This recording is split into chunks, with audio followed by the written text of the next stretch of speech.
dalam jabatan Angkatan 2 Universitas Lahkuala. Saya guru PPKN SMK Negeri 1 Payung yang terletak di Kabupaten Bangka Selatan, Provinsi Kepulauan Bangka Belitung.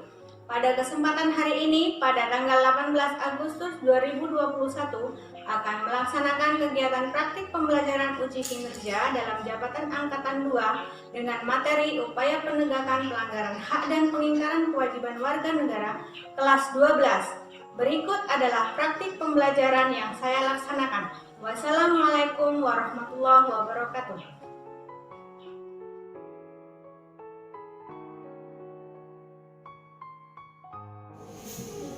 Assalamualaikum warahmatullahi wabarakatuh.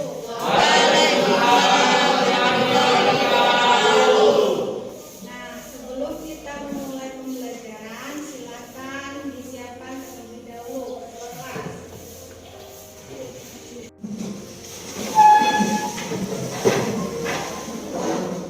Beri salam.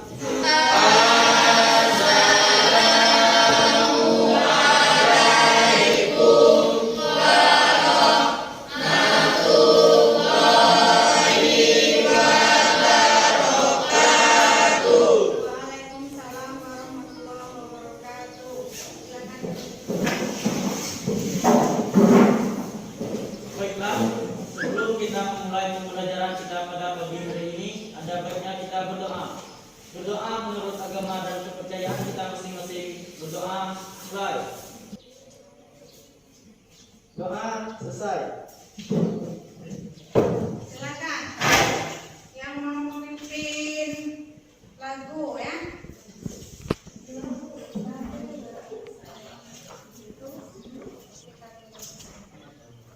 Silakan berdiri ya.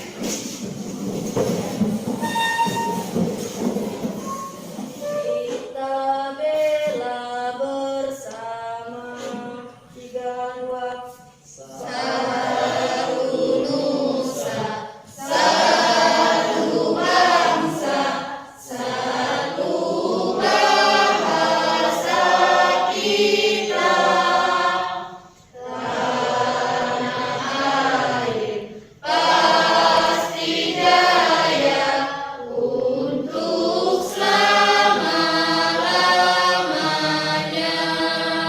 siapa sebelumnya yang tidak hadir? Masuk semua ya. Nah, sebelum kita memulai pembelajaran, kita ice breaking terlebih dahulu. Jadi berdiri semuanya ya. Silakan ke kolom yang tidak ada.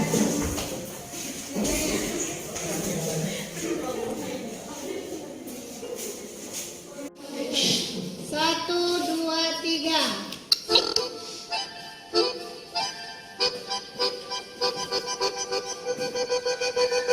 Five, four, 3, 2.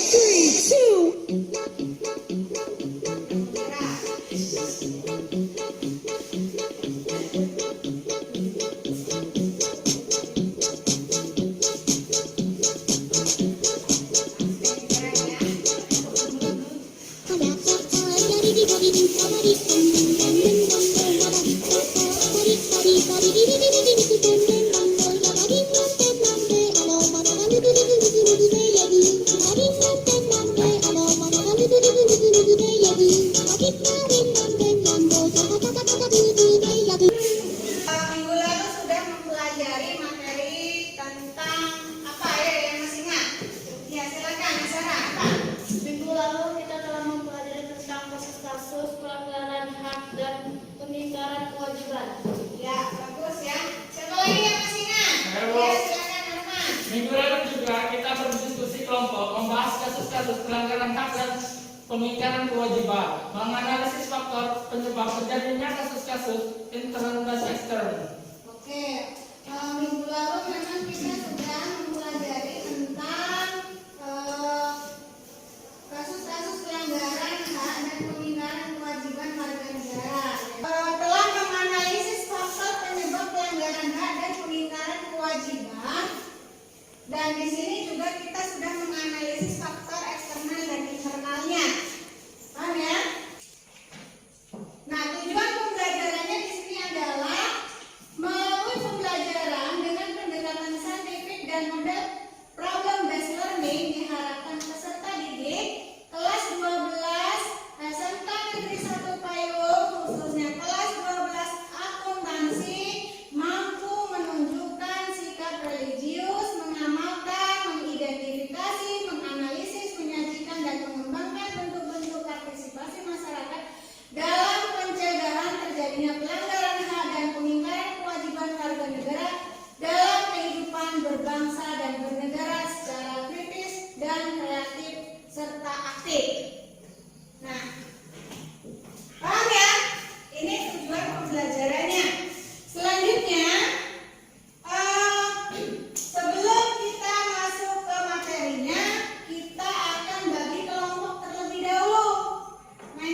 Silakan, Aulia. Dari tayangan video tersebut terdapat banyak undang yang sedang berkembang ya. Selain itu, siapa? Silakan, Novita. Dari penanganan pada kasus tersebut sudah terlaksana dengan baik. Terlihat aparat polisi menangkap para pemuda pembalap liar dengan menembakkan pistol secara berulang-ulang. Iya, bagus ya. Tepuk tangan buat kalian. Semangat ya. Oke, kita tepuk semangat dulu. Tepuk semangat.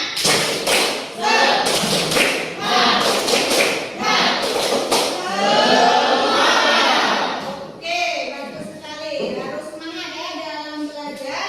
Bahwa dalam analisis video yang telah ditayangkan tadi itu para pemuda banyak yang melakukan pelanggaran haknya terhadap cara berlalu lintas di jalan raya, di mana sebagai warga negara yang baik, sebagai pemuda yang baik, kalian tentunya harus paham etika cara berlalu lintas dengan baik, gitu ya. Apalagi kalau kebut-kebutan itu kan mengganggu orang, ya. Kasus-kasus pelanggaran hak dan pengingkaran kewajiban yang telah terjadi itu dikarenakan karena apa? Karena pendidikan tidak merata, munculnya ketidakadilan hukum, menciptakan kegaduhan di perpustakaan, tidak mendapatkan kesempatan memilih, banyak anak di bawah umur yang harus mencari penghasilan. Kalian lihat anak-anak terlantar di jalan raya itu, di Pangkal Pinang itu sudah banyak ya, kalau padahal itu di kota kecil. Bahkan kemarin itu di Bangka Pos ada anak yang jadi korban eksploitasi atau pelecehan seksual dari orang-orang yang preman-premannya gitu ya, yang mengeksploitasi anak-anak tersebut. Nah, terus tingginya angka pengangguran yang ada di Indonesia, yang ke-7 yaitu pelanggaran hak cipta. Inilah yang menyebabkan faktor-faktor pelanggaran hak dan pengingkaran kewajiban itu terjadi. Salah satunya para pengemudi motor yang melakukan pelanggaran hak tadi. Kita akan bahas materi ya tentang upaya penanganan pelanggaran hak dan pengingkaran kewajiban warga negara. Upaya pemerintah dalam penanganan kasus pelanggaran hak dan pengingkaran kewajiban warga negara.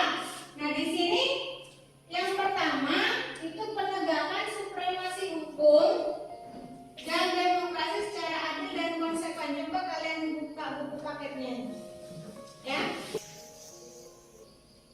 Nah, upaya preventif di sini adalah ragam aplikasi layanan untuk masyarakat. Jadi zaman sekarang itu kalian sudah dipermudah oleh aplikasi, ya. Zaman sekarang itu kalian kalau mau membayar sesuatu sudah mudah ya, online dan lain sebagainya.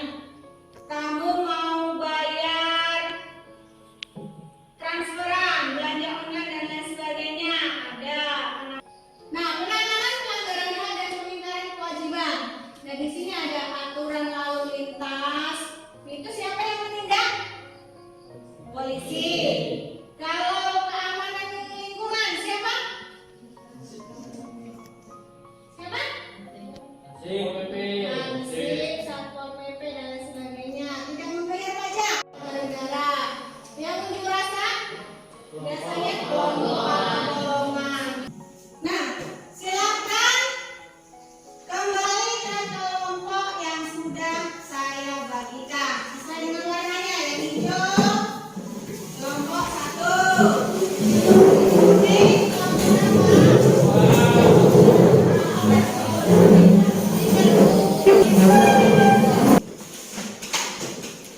Ini ada lembar kerja, ya. Silakan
Nomor 1 ya. Assalamualaikum warahmatullahi wabarakatuh.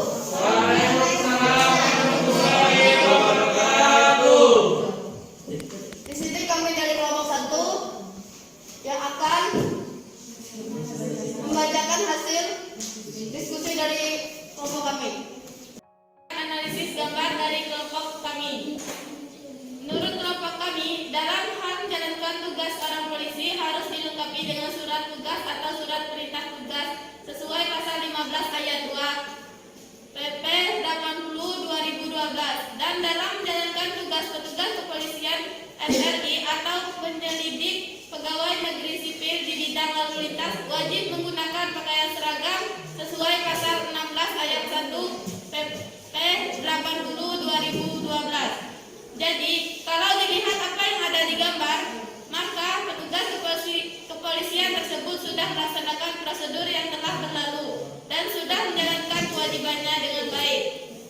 Kalau menemukan pelanggaran yang dilakukan pemerintah atau aparat, kami akan melaporkan tindakan tersebut ke petugas yang berwenang mengadili pemerintah yang melakukan pelanggaran.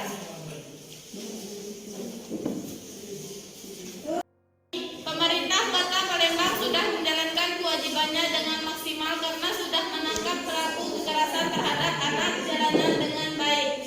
Rentannya anak Indonesia menjadi korban eksploitasi tentunya tidak sejalan dengan amanat Undang-Undang Nomor 35 Tahun 2014 tentang perlindungan anak. Banyak anak-anak yang menjadi korban eksploitasi seperti penjualan atau perdagangan anak, kejahatan seksual dan bahkan penganiayaan. Hal ini cembuk bagi pemerintah untuk membuat kebijakan yang lebih baik dalam penanganan eksploitasi anak.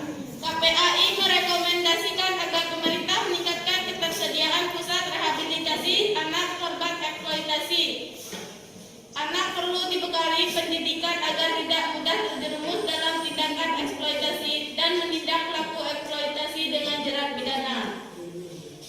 Terima kasih. Setelah dari analisis kami dari kelompok kami tadi, apakah ada yang mau bertanya? Ya. Silakan guys, silakan. Baiklah, di sini saya perwakilan dari kelompok 3. Di sini kelompok kami ingin menanyakan dari penjelasan materi yang ada tersebut, bagaimana hukumnya anak yang dieksploitasi untuk mengemis oleh orang tuanya sendiri? Apa pertanyaan sudah bisa dimengerti? Ya. Langsung jawab. Oke, silakan. Baiklah, saya akan menjawab pertanyaan dari kelompok 3. Kita ketahui terlebih dahulu ketentuan hukum mengenai perlindungan anak. Ketentuan hukum terkait dengan perlindungan anak secara umum diatur dalam pasal 52 sampai dengan pasal 66 Undang-Undang Nomor 39 Tahun 1999 tentang HAM. Sanksi terhadap orang tua atau siapapun yang mengeksploitasi anak, baik secara ekonomi maupun seksual, adalah pasal 88 Undang-Undang 35/2014, akan dipenjara 10 tahun paling lama dan denda paling banyak 200 juta. Baiklah, terima kasih. Iya, bagus jawaban dari dia ya. Jadi berkaitan dengan orang tua ya, eksploitasi anak dan lain sebagainya, itu ada pasal-pasal yang menjeratnya itu ya, yang mengaturnya. Orang tua sendiri pun kalau mengeksploitasi anak juga kena pasal gitu ya. Nah, itu merupakan salah satu pelanggaran hak kita. Hak kita kan sebagai orang tua harus melindungi anak-anak kita dari mana bahaya, itu malah memberikan bahaya kepada anak-anak kita. Kelompok 2. Baiklah, saya kelompok akan mempresentasikan hasil analisis kami. Menurut analisis kelompok kami, jika pada tempat pemeriksaan tidak ditertawakan tempat pemeriksaan kendaraan bermotor di jalan raya secara berkala dan indekter wajib dilengkapi dengan tanda yang menunjukkan adanya pemeriksaan kendaraan bermotor di jalan yang ditempatkan pada jarak paling sedikit 50 meter yang dilakukan polisi tersebut sudah sesuai dengan undang-undang, karena dalam melaksanakan tugasnya polisi sudah menjalankan aturan sesuai pasal 22 ayat 1 dan 2. Kalau menemukan aparat yang melanggar, maka akan membuat video dan memviralkan kasus tersebut agar para polisi atau penegak hukum jarak untuk melakukan tindakan yang tidak sesuai dengan undang-undang yang berlaku. Silakan. Baiklah, saya mau bertanya. Assalamualaikum warahmatullahi wabarakatuh. Waalaikumsalam warahmatullahi wabarakatuh. Baiklah, perkenalkan kami dari kelompok 1. Saya akan memberi pertanyaan ke kelompok 2. Eksploitasi anak jalanan. Pertanyaan saya, apa latar belakang di kota-kota besar banyak anak-anak jalanan yang dieksploitasi oleh orang yang tak bertanggung jawab atau bahkan orang tuanya sendiri yang mengeksploitasinya? Apa pertanyaan saya cukup jelas?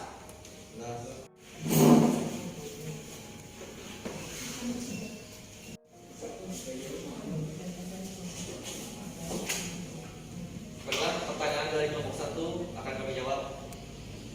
Sedia apa?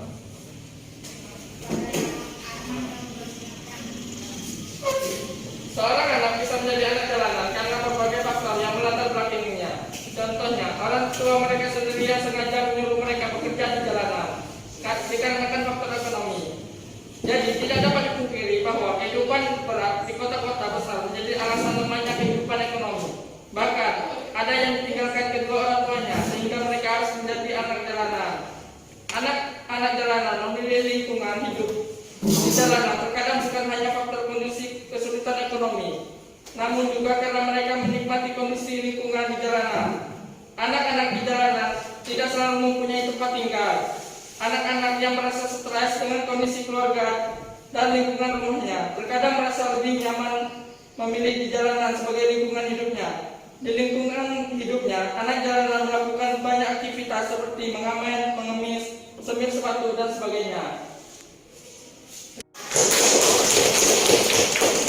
Bagus sekali ya, bahwa di kota-kota besar itu kenapa sih anak-anak jalanan selalu jadi selalu banyak kasus-kasus tentang eksploitasi anak atau terdapat banyak-banyak anak-anak yang mengemis dan lain sebagainya. Bahkan di kota-kota besar itu menjadi sasaran bagi para preman-preman atau orang tua yang malas bekerja untuk mencari penghasilan dengan meminta-minta gitu ya. Jadi banyak sekali di Jakarta, di Palembang, di Surabaya, bahkan di Pangkal Pinang itu sendiri. Ketika saya ke Pangkal Pinang sudah banyak menemukan kasus-kasus seperti itu gitu ya. Banyak anak-anak yang dieksploitasi, misalnya orang tuanya mencari sampah keliling dengan membawa anak yang masih balita dan lain sebagainya. Itu juga salah satu eksploitasi anak gitu ya. Itu juga pelanggaran hak yang dilakukan oleh orang tua mereka sendiri gitu. Dan hal itu yang tidak boleh dilakukan karena itu sudah ada undang-undang yang mengatur tentang hal tersebut gitu. Ya, negara juga bertanggung jawab atas perlindungan terhadap warga negara atau anak-anak yang terlantar gitu. Jadi pemerintah dalam undang-undang itu sudah jelas bahwa fakir miskin dan anak-anak terlantar dipelihara oleh negara, gitu ya. Yang kurang mengerti dari hasil analisis kami persilakan untuk bertanya. Kami dari kelompok 2 ingin bertanya dengan kelompok 3. Apakah polisi berhak menilang tanpa surat tugas atau pemerintah? Orang yang mengendarai motor tanpa surat tugas. Baiklah, di sini jawabannya akan dibacakan oleh Dara. Dara, silakan. Assalamualaikum warahmatullahi wabarakatuh. Saya di sini akan menjawab pertanyaan dari kelompok 2. Jika pengendara jelas terbukti melakukan pelanggaran lalu lintas, polisi lalu lintas berhak menilang pengendara tersebut. Akan tetapi, dalam penangkapan atau penilangan polisi wajib membawa surat tugas yang dikeluarkan oleh Kepolisian Negara Republik Indonesia. Tidak hanya itu, saat melakukan penilangan, polisi atau petugas wajib menggunakan seragam dan atribut. Oleh karena itu, jika kita ditilang akan tetapi prosedurnya tidak jelas, maka kita punya hak untuk melaporkan aparat tersebut ke petugas yang berwenang. Sekian jawaban dari saya. Apa bisa dimengerti? Bagus ya, jawaban dari Azara. Silakan tepuk tangan. Jadi ketika kita dalam berkendara, apalagi Anda sudah lebih dari 17 tahun, itu harus memenuhi prosedur yang berlaku. Punya SIM, punya STNK, ya dah? Nah, pakai helm, kaca spion di motor itu ada, jangan sembarangan, apalagi kebut-kebutan bisa ditangkap sama polisi. Jadi kalau polisi tidak melakukan maksudnya melakukan penangkapan tersebut tidak menggunakan prosedur yang baik, maka kalian juga bisa protes. Contohnya, ketika melakukan penangkapan, polisi tersebut tidak memakai seragam, ya, seragam dinasnya. Jadi kalau polisi yang resmi, ya, melakukan penangkapan itu harus menggunakan seragam. Kalau Anda ditangkap polisi atau ditilang polisi tidak menggunakan seragam, maka Anda bisa protes, Anda polisi atau bukan, gitu ya. Yang kedua, polisi punya ada surat tugasnya dalam penangkapan tersebut. Yang ketiga, itu ada tempat pemeriksaannya biasanya. Biasanya 50 meter sebelum tempat mereka berhenti itu ada, dihadang dulu ya sama polisi. Banyak, bukan hanya 1-2 orang, tapi banyak biasanya yang melakukan penilangan tersebut. Jadi sudah ada jadwal tersusunnya biasanya. Assalamualaikum warahmatullahi wabarakatuh. Baiklah, saya di sini akan menjelaskan kesimpulan tentang pelajaran kami pada hari ini. Mencegah lebih baik. Pernyataan tersebut sangat relevan dalam proses penegakan hak dan kewajiban warga negara. Tindakan yang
terjadi harmonisasi antara masyarakat dan rakyat. Oleh karena itu, upaya-upaya penanganan pelanggaran hak dan pengingkaran kewajiban itu dapat terlaksana dengan baik. Gitu ya. Kita lanjutkan untuk evaluasi ya, untuk memahami agar kalian paham tentang materi yang sudah kita bahas. Silakan buka link yang saya bagikan.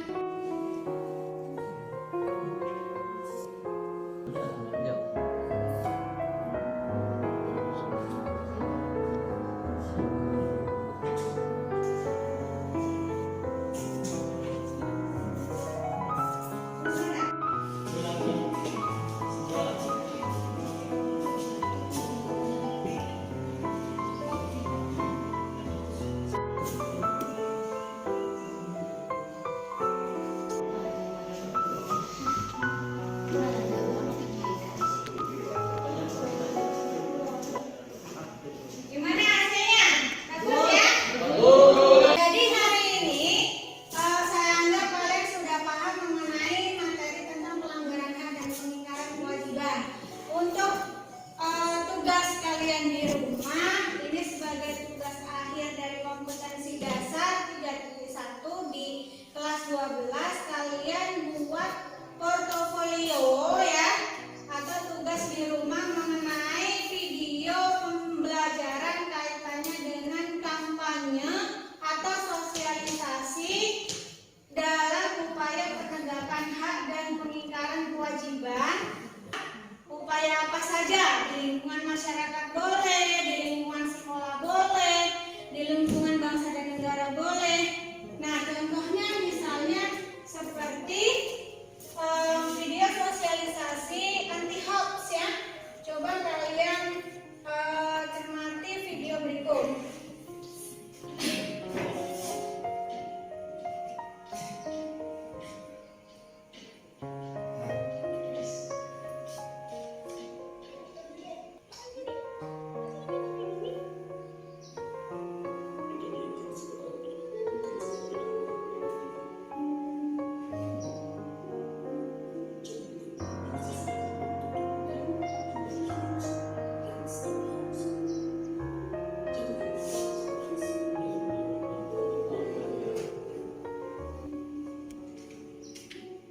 Stop hoax ya, berkaitan dengan upaya penegakan hak dan pengingkaran kewajiban warga negara. Nanti kalian refleksi apa manfaatnya, manfaat langsung yang Anda dapatkan, manfaat yang tidak secara langsung Anda aplikasikan. Suasana hati ketika dalam mengikuti pembelajaran ini, apakah senang, apakah sedih, ya, apakah cukup menyenangkan. Pilihlah refleksi pembelajaran hari ini. Apakah sangat menyenangkan, cukup menyenangkan, atau mengantuk? Minggu depan kita akan mempelajari materi tentang perlindungan dan penegakan hukum, ya, dalam menjamin keadilan dan kedamaian. Nah, maksudnya di sini adalah kalian silahkan pahami, silahkan baca-baca materi tentang upaya perlindungan dan penegakan hukum tadi. Jangan lupa video sosialisasinya dikumpulkan juga minggu depan. Itu saja yang dapat saya sampaikan hari ini. Berdoa menurut agama dan kepercayaan kita masing-masing. Berdoa mulai. Doa selesai.